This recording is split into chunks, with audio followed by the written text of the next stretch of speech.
Hey guys, Vintage Poke Shop here. I wanted to make a video today talking about why I choose to grade with CGC over PSA.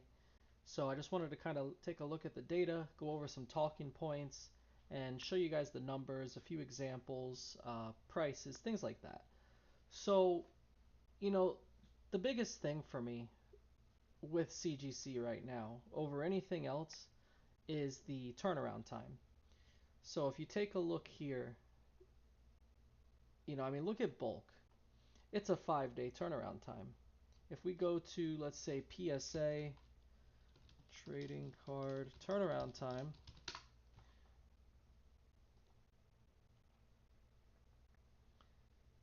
look at this, 45 business days, right? So you have 5 days, 5 business days versus 45. So let's say all in all, it takes 10 days to get your cards back versus PSA, let's say it takes 60 days. I mean, within that time frame, you could literally get 6 submissions back from CGC.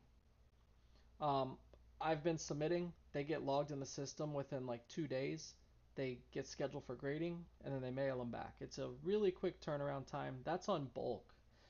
Not to mention the fee per card is less. Now, this combined with the prices, I mean, if you're somebody who is grading for profit, selling slabs, the quicker you could turn over your inventory, the more money you're going to make. You know, it's just how business works.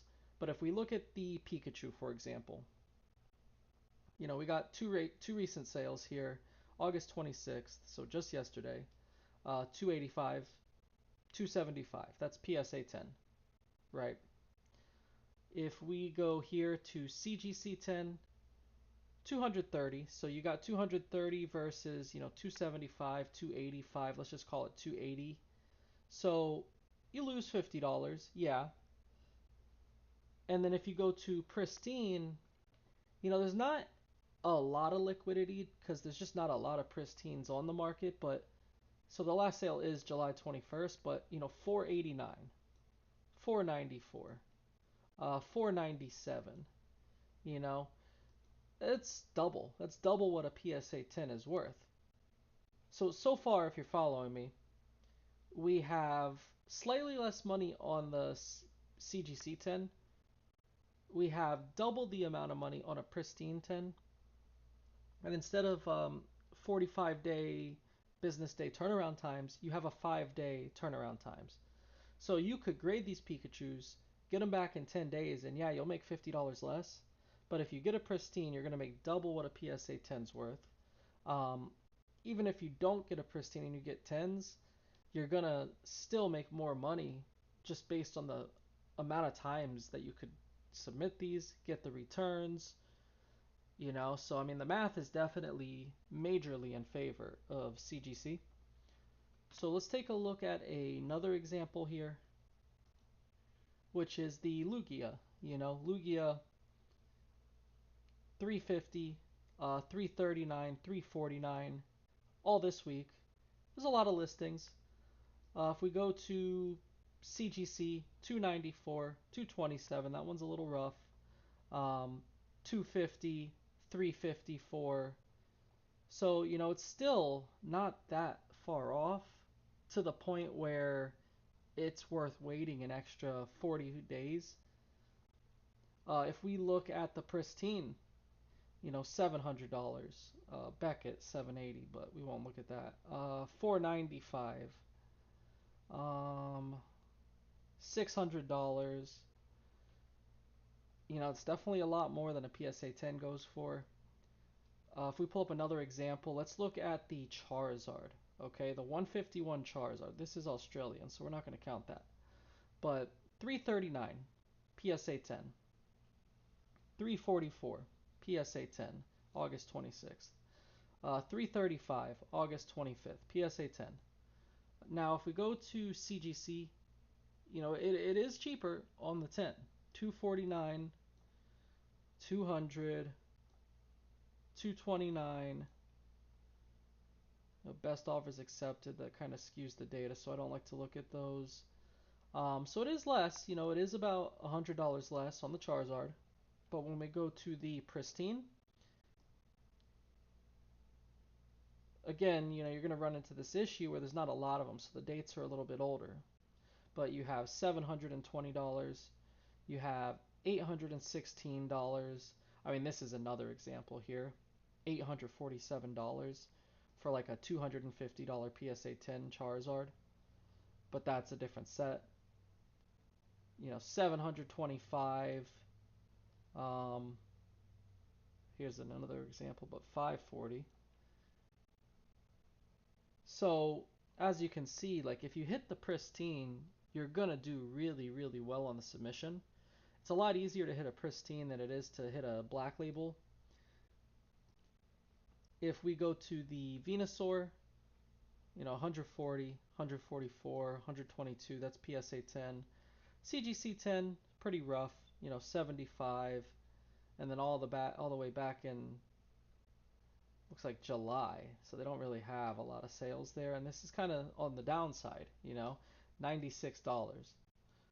$75. That's a 10 versus 122, 140, so almost half. But when you go to the Pristine, that's Japanese, so we won't look at that. $300. Japanese, Japanese. I mean, even the English, like, look at that. I know these prices fluctuate, but if you're comparing the dates, you're going to notice that trend that the Pristines are almost double. Not every card, not every card. The Moonbreon is only a couple $100 more in a Pristine. Um, some of the really big cards, they're only a couple $100 more in a Pristine.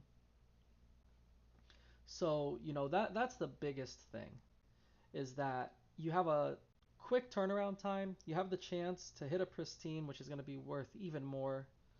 Um, with CGC, I know people would talk about the errors on the labels, which is fair, but they started reslabbing those for free. Now, essentially, what I look at is with modern cards, the quality is a lot better than vintage was. You have modern technology, modern everything.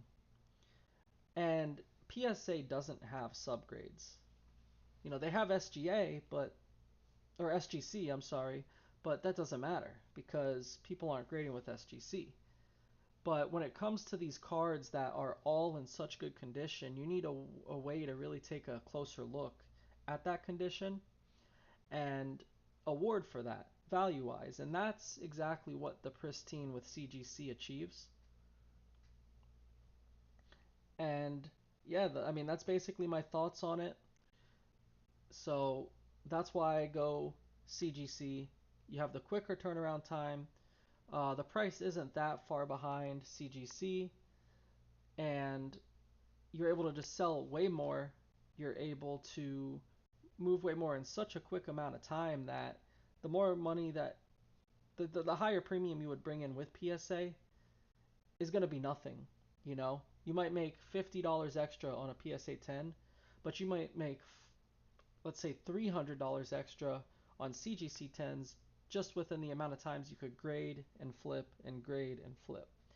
So that's my case there. Just wanted to make a video on this, and until next time, you guys have a good one.